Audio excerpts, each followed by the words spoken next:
नमस्कार, स्वागत है आपका। आपके साथ में हूं अमित गर्ग शुक्ला। शुरुआत करते हैं बड़ी खबर के साथ। मिशन 2022 को लेकर बीजेपी ने अपनी तैयारियां तेज कर दी हैं और इसी सिलसिले में बीजेपी के राष्ट्रीय अध्यक्ष जेपी नड्डा आज कानपुर के दौरे पर पहुंच रहे हैं। यहां कानपुर और बुंदेलखंड के बूथ अध्यक्षों को संबोधित करेंगे। इस कार्यक्रम में सीएम योगी भी उनके साथ मौजूद रहेंगे। दरअसल आगामी चुनाव में फिर से जीत हासिल करने के लिए बीजेपी की रणनीति ग्राउंड स्तर पर पार्टी को मजबूत करने की है और इसी सिलसिले में पार्टी के शीर्ष नेता यूपी के ताबड़तोड़ दौरे भी कर रहे हैं। कल जेपी नड्डा ने गोरखपुर में बूथ अध्यक्षों से संवाद किया था, उनको संबोधित किया था, बताया था कि जन जन के बीच में जाकर किन बातों का जिक्र करना है और आज कानपुर में वो बूथ अध्यक्षों से संवाद करने वाले हैं, उनको संबोधित करने वाले हैं। तो जेपी नड्डा कानपुर के साकेत नगर में बीजेपी के क्षेत्रीय कार्यालय का उद्घाटन भी करेंगे। इस मौके पर सीएम योगी भी उनके साथ मौजूद रहेंगे। उद्घाटन के बाद जेपी नड्डा यहां कानपुर बुंदेलखंड क्षेत्र के जिलों के पदाधिकारियों से वर्चुअल मीटिंग भी करने वाले हैं।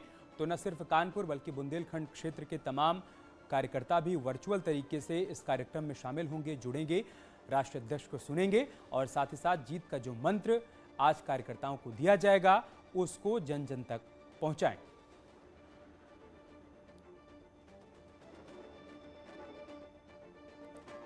तो बड़ी खबर में आपको बता रहे हैं, यहाँ पर बीजेपी कार्यालय का उद्घाटन तो करना ही है जेपी नड्डा को, साथ ही साथ बूथ अध्यक्षों से संवाद करेंगे, कानपुर के तमाम पार्टी कार्यकर्ताओं से और बुंदेलखंड क्षेत्र के कार्यकर्ताओं से वर्चुअल संवाद करेंगे, बताएंगे कि सरकार की जो उपलब्धियां हैं उसको कैसे चुनावी मुद्दा बनाना है, लोगों के बीच लेकर जाना है, बताना है कि डबल इंजन की सरकार ने अब तक उत्तर प्रदेश के लिए क्या कुछ किया है, कोरोना काल में चुनौतियों का कैसे डटकर सामना किया है, कैसे इतने बड़े पैमाने पर न सिर्फ देश में बल्कि उत्तर प्रदेश में वैक्सीनेशन का रिकॉर्ड कायम किया गया है। कानपुर से हमारे सहयोगी अमित गंजू इस वक्त हमारे साथ जुड़ चुके हैं। अमित, आपके पास क्या अपडेट, क्या जानकारी है जेपी नड्डा के पूरे कार्यक्रम के बारे में? देखिए अमित जी, मैं आपको बताना चाहूंगा आज का दिन बहुत खास माना जा रहा है भारतीय जनता पार्टी के कार्यकर्ताओं और पदाधिकारियों को लेकर, क्योंकि दो विशेष ऐसे कार्यक्रम हैं जिनको लेकर भारतीय जनता पार्टी के पदाधिकारी या तो उत्साहित हैं। अगर बात की जाए कानपुर बुंदेलखंड के उस कार्यालय की जिसका आज उद्घाटन होना है, जिसे पूरी तरीके से हाईटेक बनाया है 2022 के चुनाव के लिए, वहीं रणनीति तय होगी। 7 जिलाध्यक्षों से संवाद होगा और बाकियों से वर्चुअल होगा। उनके साथ मुख्यमंत्री भी रहेंगे और जिस जगह मैं खड़ा हूँ ठीक इसी गुरुद्वारे में नाम देव के अब से कुछ देर बाद मुख्यमंत्री और राष्ट्रीय अध्यक्ष यहाँ पहुंचेंगे और सिख समाज के लोगों से संवाद करेंगे। हमारे साथ सिख समाज के एक व्यक्ति, सर आप इधर आइए। सर, आज का दिन कितना बड़ा आप लोग मानते हैं सिख समाज के लोग आज आपके यहाँ? हमारे आज का दिन बहुत बड़ा दिन है, बहुत खुशियों का दिन है। उत्तर प्रदेश के मुख्यमंत्री माननीय योगी आदित्यनाथ जी और भारतीय जनता पार्टी के राष्ट्रीय अध्यक्ष जेपी नड्डा जी जब वो कानपुर में क्षेत्रीय कार्यालय का उद्घाटन करने आ रहे हैं और बूथ सम्मेलन में आ रहे हैं, उनकी आस्था थी पहले गुरुद्वारे जाएंगे, दर्शन देखेंगे, माता टेकेंगे, तब हम वहां पे कार्यक्रम स्थल में जाएंगे। देखिए हमारे साथ अमित राज्य मंत्री भी मौजूद हैं जो राज्य मंत्री दर्जा प्राप्त है। सर, आज का दिन पूरे सिख समाज के लोग यहाँ कितने लोग क्या है और क्या विशेष रहेगा आज का यहाँ? देखिए यहाँ पे लगभग जितने लोगों को अच्छे से बैठ सकते थे उतने लोग यहाँ पे उपस्थित हैं, हो गए हैं। मैंने पहले भी आपसे कहा था, अभी भी कह रहा हूँ, हमारे मुख्यमंत्री जी का, हमारे भारतीय जनता पार्टी परिवार का, नड्डा जी का सिख गुरुओं के प्रति प्रेम है। दो बार अपने आवास पर कीर्तन दरबार का आयोजन कराना, तब कोई चुनाव नहीं था, ना लोकसभा चुनाव था ना विधानसभा चुनाव था। करतारपुर का लांघा खोलना, सज्जन कुमार को जेल के अंदर डालना, श्री गुरु ग्रंथ साहिब जी के संपादन विश्व की हर भाषा में करना, ये एक सम्मान के तहत कार्यक्रम है। वो माथा टेकने आ रहे हैं, इस पे उसको पॉलिटिकल जोड़ के नहीं देखना चाहिए। तो देखिए, अब निश्चित तौर पर सिख समाज के लोग हैं और ये राज्य मंत्री दर्जा प्राप्त, इनका साफ कहना है कि इससे पूर्व में भी उनके अपने घर पे पाठ रखा था। अगर बात की जाए तो देख सकते हैं कि बस अब अलर्टनेस हो गई, तो क्योंकि माना जा रहा है कि अब से कुछ देर बाद यहाँ आएंगे और उनको सिख समाज के लोग सम्मानित भी करेंगे, सरोपा देंगे और उनके साथ वो संवाद भी करेंगे। अगर यहाँ कैपेसिटी की बात है 360 लोगों का टोटल बताया गया था जो यहाँ सीटेड है। जी बहुत शुक्रिया आपका हमारे साथ जुड़ने के लिए और तमाम जानकारी विस्तार से हम तक पहुंचाने के लिए।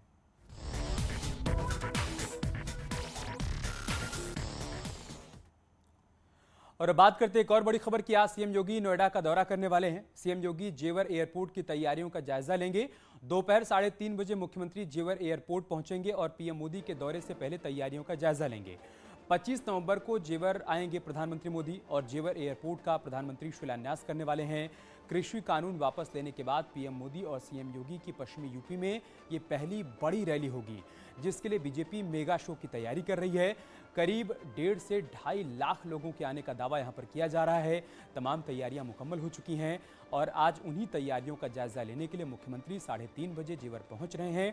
25 नवंबर को प्रधानमंत्री मोदी यहां पर आएंगे और फिर वो सपना साकार होने की दिशा में बड़ा कदम बढ़ाया जाएगा, जो कई वर्षों से देखा जा रहा है। जेवर में अंतर्राष्ट्रीय एयरपोर्ट बनना है, उसका भूमि पूजन, उसका शिलान्यास प्रधानमंत्री मोदी के हाथों होना है। लेकिन उससे पहले तैयारियों में कोई कोर कसर ना रहने पाए, ये सुनिश्चित करने के लिए आज 3:30 बजे मुख्यमंत्री यहां पर पहुंच रहे हैं।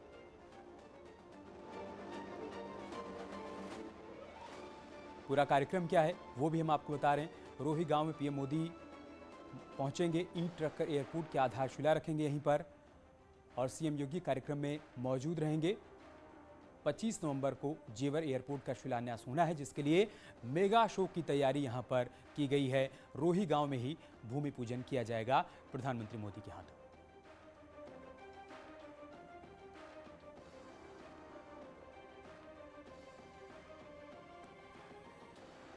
और जेवर एयरपोर्ट का शिलान्यास होते ही उत्तर प्रदेश सबसे ज्यादा अंतर्राष्ट्रीय एयरपोर्ट वाला पहला राज्य भी बन जाएगा।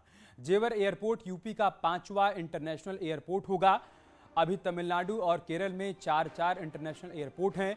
यूपी में मौजूदा वक्त में 3 इंटरनेशनल एयरपोर्ट संचालित हैं। अमौसी एयरपोर्ट लखनऊ, लाल बहादुर शास्त्री एयरपोर्ट बाबतपुर, वाराणसी और कुशीनगर इंटरनेशनल एयरपोर्ट का संचालन हो रहा है, जबकि अयोध्या का श्री राम इंटरनेशनल एयरपोर्ट निर्माणाधीन है। वहीं यूपी के 5 शहर आगरा, गोरखपुर, प्रयागराज, कानपुर और बरेली में नेशनल एयरपोर्ट है, तो गाजियाबाद के हिंडन में एयरबेस है।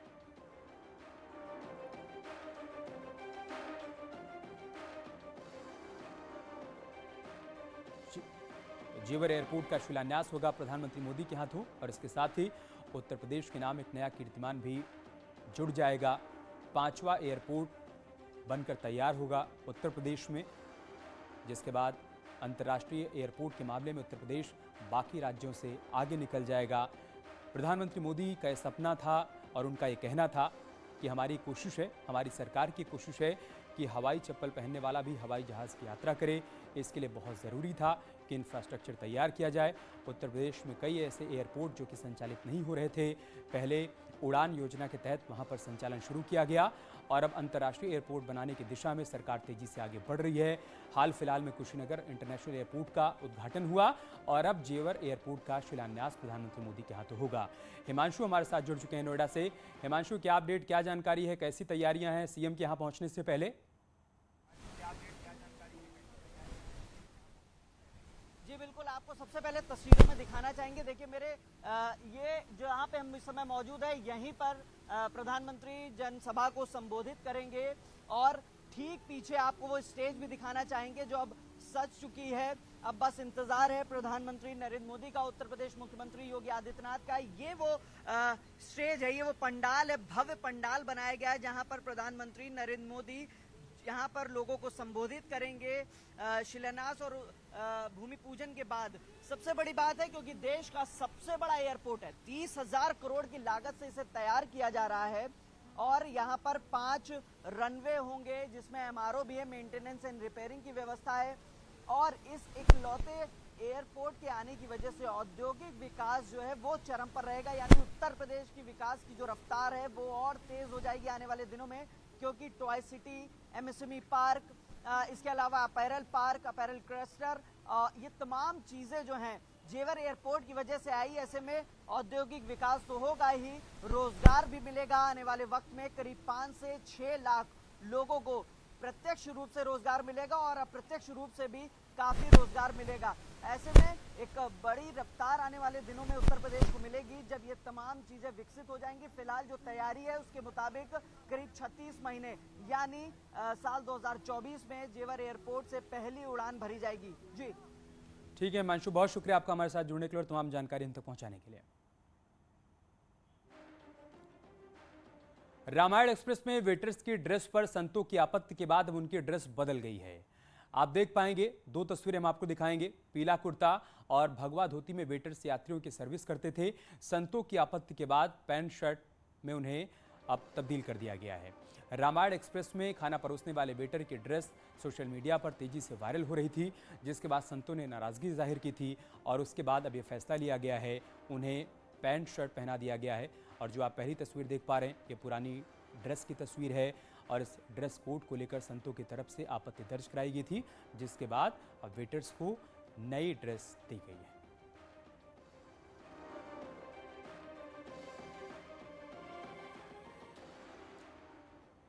दरअसल अयोध्या और चित्रकूट समेत भगवान राम से जुड़े धार्मिक स्थलों की यात्रा के लिए IRCTC की रामायण एक्सप्रेस ट्रेन की शुरुआत हुई है।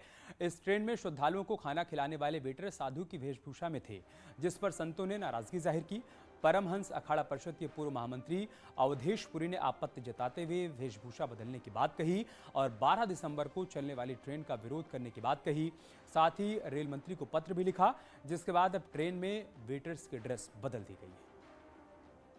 हम धार्मिक पर्यटन को बढ़ावा देना चाहते हैं, तो हमारी भारतीय संस्कृति की आस्था के प्रति, भारतीय संस्कृति की आन बान और शान के प्रति इस भगवा पर कोई आंच नहीं आना चाहिए। हमारे संतों की या ब्राह्मणों की वेशभूषा पर कोई आंच नहीं आना चाहिए। कांग्रेस के वरिष्ठ नेता मनीष तिवारी ने 2008 में हुए मुंबई हमले को लेकर अपनी ही तत्कालीन यूपीए सरकार पर सवाल उठाए हैं।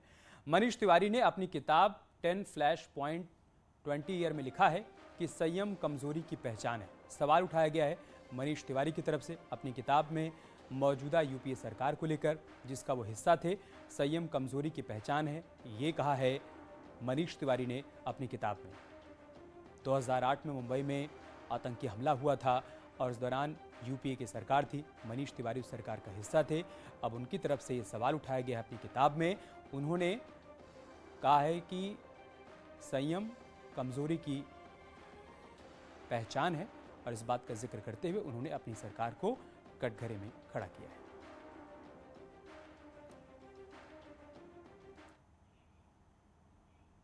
मनीष तिवारी की किताब को लेकर बीजेपी IT सेल के प्रमुख अमित मालवीय ने निशाना साधा है। उन्होंने ट्वीट किया है, सलमान खुर्शीद के बाद कांग्रेस के एक और नेता ने अपनी किताब बेचने के लिए यूपीए को बस के नीचे फेंक दिया। मनीष तिवारी ने अपनी नई किताब में 26/11 के बाद संयम के नाम पर यूपीए की कमजोरी की आलोचना की है। एयर चीफ मार्शल फली मेजर पहले ही कह चुके हैं कि भारतीय वायुसेना हमले के लिए तैयार है, लेकिन यूपीए ने कोई फैसला नहीं लिया था।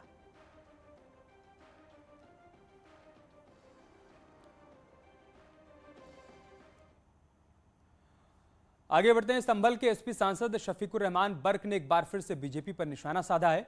उन्होंने कहा है कि मुल्क के हालात बहुत खराब हैं, मॉब लिंचिंग, बलात्कार, जुल्म, ज्यादती हो रही है, लेकिन बीजेपी इन सब चीजों के खिलाफ कोई कानून नहीं बना रही है। उन्होंने कहा कि इस मुश्किल वक्त में इत्तेहाद यानी एकता की जरूरत है। इस वक्त देश की हालत बहुत खराब है, हालात बहुत नाजुक हैं और हम चारों तरफ से, बहरहाल हमारे दुश्मन भी हमारे पीछे लगे हुए हैं। कि आज इत्तेहाद की ज़रूरत है और बजाय इत्तेहाद के जुल्म हो रहा है, जुल्म और ज़्यादती हो रही है और मतलब ये कभी मॉब लिंचिंग के नाम पर, कभी बलात्कार के नाम पर, कभी हर तरीके से जो ज़्यादती और जुल्म हो रहा है उस पर कोई कानून नहीं बनाया जा रहा, ना गवर्नमेंट ने आज तक उस पर कोई तवज्जो की। मुजफ्फरनगर में सहारनपुर के 5 परिवारों के 26 सदस्यों की हिंदू धर्म में वापसी हुई है। बघरा स्थित योग साधना आश्रम के महंत स्वामी यशवीर जी महाराज ने पूरे इन लोगों का शुद्धिकरण करवाकर धर्म में वापसी करवाई। धर्म वापसी कर ये लोग काफ़ी खुश हैं। इनका आरोप है कि पहले कुछ लोगों के बहकावे में आकर ये मुसलमान बन गए थे, लेकिन अब सनातन धर्म अपनाकर वो काफ़ी खुश हैं। कितने लोग इकट्ठे हो गए? सर हम लगभग 5-6 परिवार के लोग हैं और 25-26 आदमी हैं सर, 26 लगभग। तो सभी सामूहिक? जी बिल्कुल। अब इस धर्म में परमानेंट? जी बिल्कुल। सहारनपुर। अपने शूरवीरों का सम्मान हो रहा है। चलिए हम आपको सीधी तस्वीरें दिखाते हैं। इस वक्त राष्ट्रपति भवन में शूरवीरों का सम्मान किया जा रहा है। कल भी राष्ट्रपति भवन में आयोजन किया गया था सम्मान समारोह का, वहाँ पर शूरवीरों को सलाम किया गया था, उनको सम्मान दिया गया था और आज एक बार फिर से ये कार्यक्रम यहाँ पर आयोजित किया गया है, जिसमें प्रधानमंत्री मोदी भी मौजूद हैं, सभी गणमान्य यहाँ पर मौजूद हैं और उनकी मौजूदगी में गलवान के वीरों का सम्मान हो रहा है। गलवान में भारतीय सेना ने चीन की सेना को मुंहतोड़ जवाब दिया था और आज उन वीरों को सम्मान देने का दिन है, लिहाजा राष्ट्रपति भवन में सम्मान समारोह का आयोजन किया गया है। चीनी सेना लगातार घुसपैठ की कोशिश कर रही थी और उसके मंसूबों पर भारतीय जवानों ने पानी फेर दिया था। उस मुठभेड़ में दुश्मन सेना का मुकाबला करते हुए कई सैनिकों की शहादत हुई थी और आज उनको सलाम करने का दिन है। शहीद संतोष बाबू को महावीर चक्र दिया गया है। उनके परिजन जो कि राष्ट्रपति भवन में मौजूद हैं वो सम्मान को रिसीव कर रहे हैं। बड़ा दिन उनकी शहादत को सलाम करने का, क्योंकि सीमा पर उनकी मुस्तैदी, उनकी तैनाती, उनके जज्बे के वजह से ही सीमा के भीतर देश के नागरिक सुरक्षित हैं। भारत की सीमाओं को सुरक्षित करने के लिए दिन रात ये सैनिक डटे रहते हैं और आज उनकी शहादत को सलाम किया जा रहा है। इसी बीच उनके दो साथी बर्फ पर फिसलने के कारण एक नाले में जा गिरे एवं आतंकवादियों की भारी गोलीबारी से घायल हो गए। सूबेदार संजीव कुमार अपने साथी के साथ उन्हें बचाने के लिए तुरंत नाले में कूद गए। अपनी जान की परवाह न करते हुए आतंकवादियों की भीषण गोलीबारी के बीच अपने एक साथी को सुरक्षित बाहर निकालने में कामयाब रहे। जो ही दूसरे सैनिक को निकालने के लिए वो दोबारा मुड़े, एक छिपे हुए आतंकवादी ने उनके बाकी साथियों पर भीषण गोलीबारी शुरू कर दी। अपने साथियों पर आए खतरे को भांपते हुए सूबेदार संजीव कुमार उस छिपे हुए आतंकवादी की ओर बढ़े और बिल्कुल नजदीक से उसे मार गिरा। अद्भुत शौर्य का परिचय देते हुए वह पुनः अन्य आतंकवादियों की ओर बढ़े और बेहद नजदीकी लड़ाई में दो और आतंकवादियों को घायल कर दिया। इस दौरान गोली लगने से वो गंभीर रूप से जख्मी हो गए एवं अंततः मातृभूमि की सेवा में अपने प्राण न्यौछावर कर दिए। उनके अतुलनीय नेतृत्व एवं पराक्रम की प्रेरणा से उनके दल ने 5 यहाँ रुक रहे छोटे से ब्रेक के लिए, जल्द लौटेंगे कुछ और खबरों के साथ।